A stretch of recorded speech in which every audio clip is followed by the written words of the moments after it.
and welcome back to another episode of Tube Talk. Tube Talk. Okay. And we're off and racing. Off and racing. So, only message from last week. Thank you, Albert. Only message from last week was that the Ellerslie meeting was postponed to this week because of the rain. There's a lot of rain, wasn't there? Sydney as well. Sydney too. Power of rain. They had to call it off. If they hadn't had run the meeting, it would have been a lottery as to who would have won. So, rescheduled for Thursday nights. We had 4 runners on Saturday. 2 of the races they're not running of those horses, so we've got rescheduled races for them. The other 2 though will race, which we will talk about. But yes, also Sydney on Wednesday, we had no return in, and they canned that meeting because of heavy rain, and Sydney's had, I think, a terrible summer. I think it's had a lot of rain as well. So yes, so let's look forward to Ellerslie. Just keep beating with my eyes. Listen. So, tomorrow at Ellerslie in the Today at Ellerslie.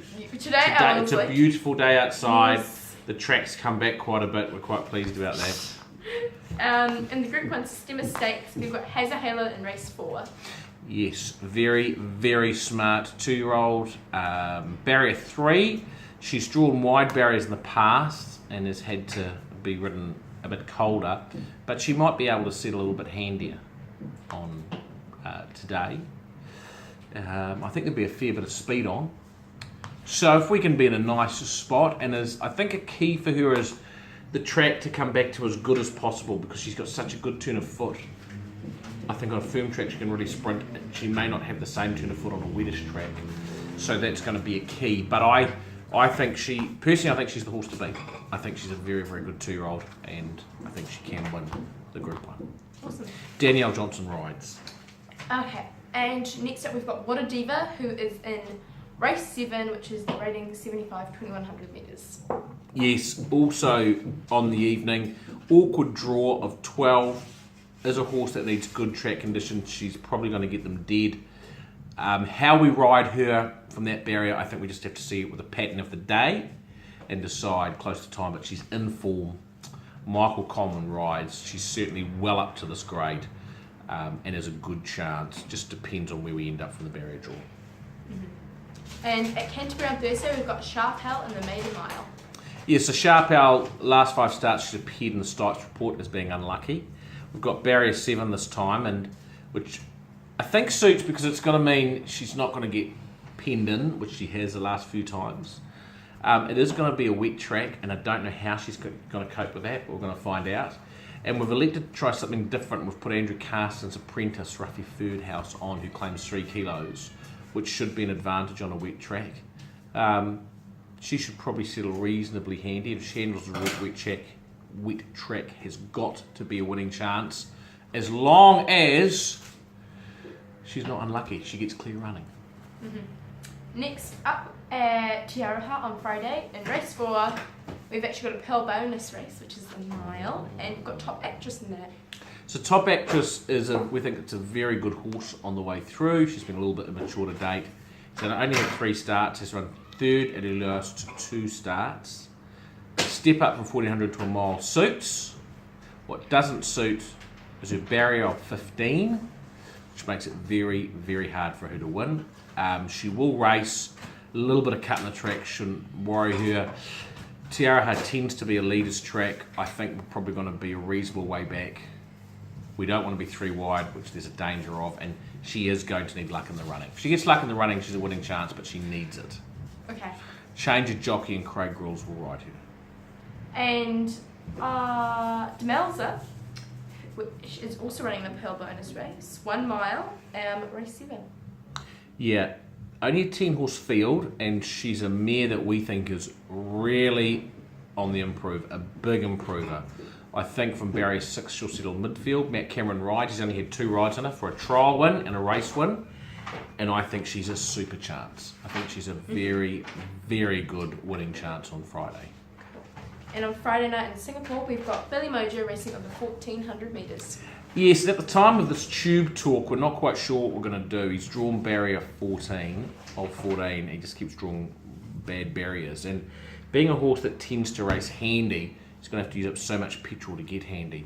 So our options are to go forward, but it's on the long course, the long straight, and he's going to be a sitting duck. To ride him differently and go back with him and just see if he'll relax and run on and try that, or to scratch him and wait. But if we scratch him, there's a stand down. I think it's a 2-week stand down in Singapore before you can race again. So we're just looking at those options at the moment. He's a horse that's in form and he's ready to win, but the barrier draw makes it very difficult for him if he does start. Got it. And at Tirapa in race one, we've got Rude Not To. Tirapa on Saturday. Tirapa on Saturday. Rude Not To was going to race at Ellerslie last week. We nominated but didn't accept because of the weather forecast. She needs a good track. She is in a rating 85 race and she's got to carry 60 kilos, which is a big weight for her. But it is just we're using it as a stepping stone. This is just a race to get her ready for the Group 1 mile in 2 weeks' time, which is her main goal. So we're putting Stevens' apprentice on, Hari Mizuki, who claims 4 kilos. So she'll only carry 56.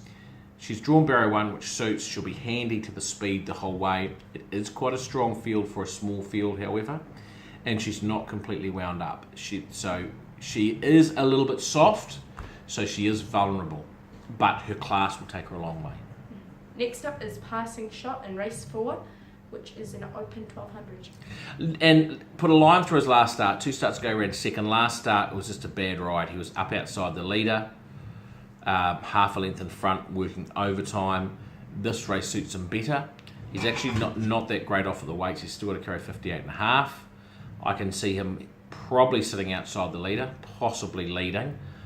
His work on Tuesday was very good, and it's the kind of race where he can get some confidence back. Awesome. Sam Spratt will ride. There's a change of jockey because most of the good jockeys are going to Trentham. Okay, and we've got Prince Mambo in the rating 85 mile, which is race 7. Yeah, and we're lucky to have Sam. We're very pleased to have her on. So Prince Mambo's won his last 2 starts in a row. He was one of the horses that he was racing at Ellerslie in an 85 mile, which was worth 50 grand. Looked like it was going to be a 7-horse field on a track that would suit him. So he has been affected the most by the cancellation or by the postponement of the races. It's a 12-horse field on the weekend, but he does have barrier 2, which is good. It is quite a strong field though. There's 3 or 4 very good horses in there. So he's going forward in his races, which we'll do. He's got 56 kilos. We'll put Elisa Sherwin on, Stephen McKee's apprentice, to claim 2, bringing his weight down to 54. And he should be in the first couple most of the way. The key will be how much work he needs to do in front. If he does a lot of work in front, then there's 3 or 4 very good horses that will be able to attack him. But if he gets a couple of soft sectionals, he's a very good winning chance again because he's a very good horse at his best. And finally, we have to announce our bet of the week, which is Bet of the week! actually a Quinella this week at Trentham, Wellington. Race 8, Bonneville and Savvy Dreams. So it's the New Zealand Oaks and Group 1, and I think Bonneville and Savvy Dream, I think, are head and shoulders above the rest of the horses. Bonneville is a deserved favourite and should win, but Savvy Dreams, it's a McPhee filly, and we're syndicating McPhee filly at the moment. Savvy Dreams is a Saville filly, which we're also syndicating at the moment, and she was very, very good running second to her last start. So they're 2 horses that I think are going to fight out the finish, and I think you put them first and second, take a handful for third in the trifecta, and you're going to go pretty close to getting it. Awesome. Thank you very much, Albert. That's all right. Thank you, Sophie. And so, number of runners, so we should have quite a bit to talk about next week. We'll see you then. See you. Thanks. See you, bye.